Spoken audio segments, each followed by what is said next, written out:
Welcome to the deep dive. Let's take a trip back.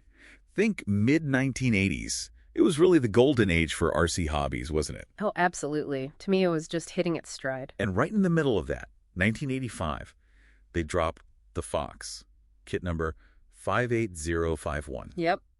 A serious bit of kit. It wasn't just, another buggy. This was designed as a high-performance 2WD racer. People loved that long, sleek body. And those yellow CVA oil dampers, they were revolutionary at the time for a kit car. Plus that tough monocoque frame. Totally. Then fast forward quite a bit to 2013. Tamiya brings it back. But not quite the same. Exactly. They called it the Novafox, kit 58577. A familiar name, but different. So that's our mission today. We're going to untack this resto mod, really. We'll look at the mechanical changes, the electronics, even the look. And figure out the thinking behind those changes, yeah. Engineering, business. And definitely tackle that name change. Why Nova? Sure. By the end of this, you should have a really clear picture of what separates these two legendary buggies. Sounds good. Okay, so let's start right there. The name. Why add Nova? Why not just re-release the Fox? Well, the world changed a lot between 85 and 2013. Especially when it comes to trademarks. How so? Back in the 80s, using a name like Fox was pretty safe. But by 2013, you've got massive global brands. Think Fox Racing. Ah, right, the motocross gear company. Yeah. Big overlap in the target audience there. Exactly. And even, 20th Century Fox, just huge brand recognition.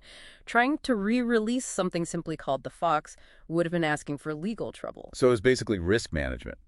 Avoid a potentially massive lawsuit. Pretty much. Tamiya's pragmatic. They didn't want that headache or the cost. It's just smart business. And this fits a pattern, doesn't it, with their re-releases? Yeah, it does. Look at the sponsor decals on other re-release kits. Those old real-world logos like Sibi or K&N. Gone, yeah. Replaced with Tamiya's own made-up brands. Right. Same reason. Avoids licensing fees, avoids legal issues. It keeps things simpler and cheaper for them to produce.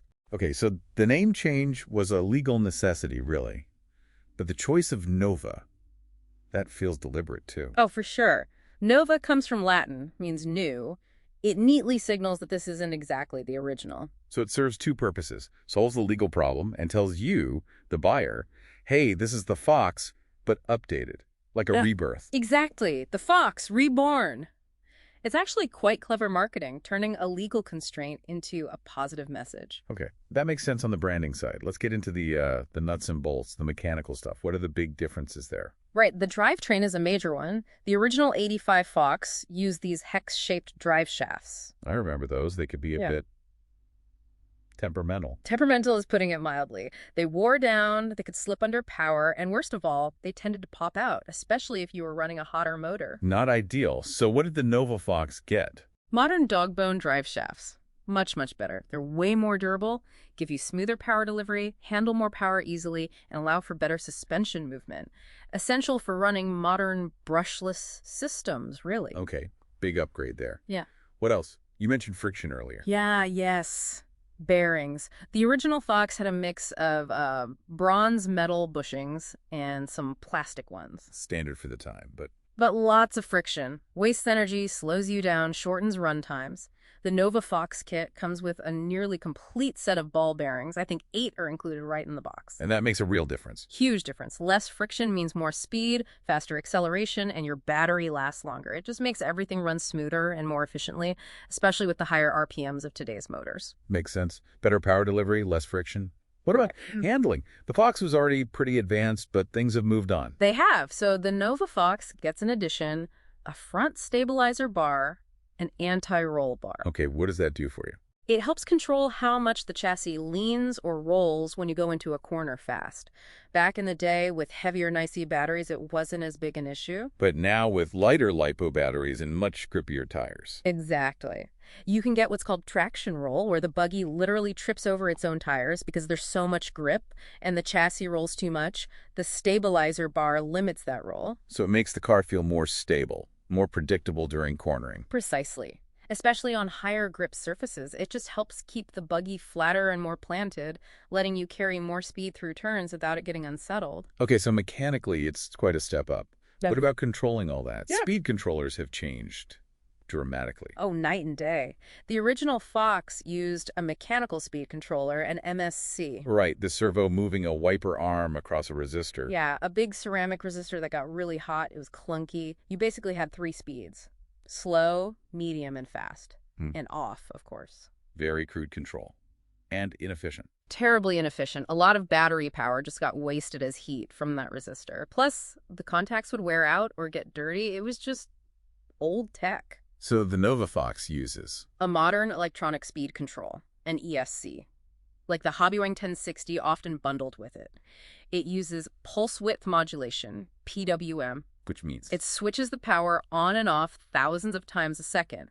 This gives you incredibly smooth, fully proportional throttle control. From a dead stop right up to full speed, it's perfectly linear. so much better for actual driving. Way better. Plus, ESCs are far more efficient, so run times are longer. And they have vital safety features, like low voltage cutoff, which is essential if you're running LiPo batteries. It stops you from damaging them. It's really a fundamental shift in usability, isn't it? Just makes the whole experience better for you. Totally transforms it, makes it much more enjoyable and reliable. Okay, performance aside, let's talk aesthetics and the collector's angle. What differences would you spot there? The decals are an obvious one. We touched on it earlier. The 85 Fox had those cool real-world sponsor logos from the era. Gives it that authentic period look. Definitely. The Novafox, because of those licensing issues, uses fictional Tamiya brands. Looks good, but it's distinctly different. Collectors can spot it immediately. And the box itself. Yeah. The unboxing? Yeah. The original Tamiya kits often came in those fantastic blister pack style boxes. You could see many of the parts laid out under clear plastic bubbles. Made it feel really special opening it up. It really did. The Novafox uses a more standard, modern approach. Parts are in plastic bags inside a cardboard box. More cost-effective for Tamiya, certainly, but it loses some of that vintage magic. Affects the collector value and experience, for sure. Any other subtle things? Yeah. Manuals? Parts? Yeah, the manuals are different. The original was often Japanese-heavy. The modern ones are multilingual. The parts bagging in the Novafox kit is generally much better organized by step.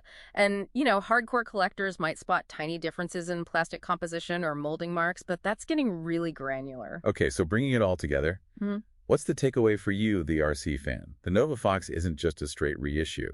Not at all. It's a true restomod, as you called it. It keeps the spirit, the look, the essence of the original Fox. That iconic shape and design. Right, but it systematically fixes the weak points using modern technology and materials. The drivetrain, the bearings, the ESC, the handling tweaks. So it lets a new generation, or even older guys getting back into it, build and actually run a classic design without all the frustrations of 1980s tech. Exactly. You get the history, but with modern reliability and performance. It's much more usable day to day. So where does that leave the original? The original 1985 Fox, the 58001, that's pure collector territory now. It's valued for its history, its authenticity, its rarity. Especially new in box. It's a museum piece, almost. Well, the Novafox, the 58577, is more the driver's classic. Perfectly put. It's the one you build, you drive, you enjoy without worrying quite so much about breaking irreplaceable vintage parts. It connects the past to the present driving experience. Which leads to a final thought for you listening. If you had the choice, maybe the space on your shelf or the time to build just one, which Fox would you pick? The authentic original or the updated Nova? And what does that choice say about how you connect with the history of this amazing hobby?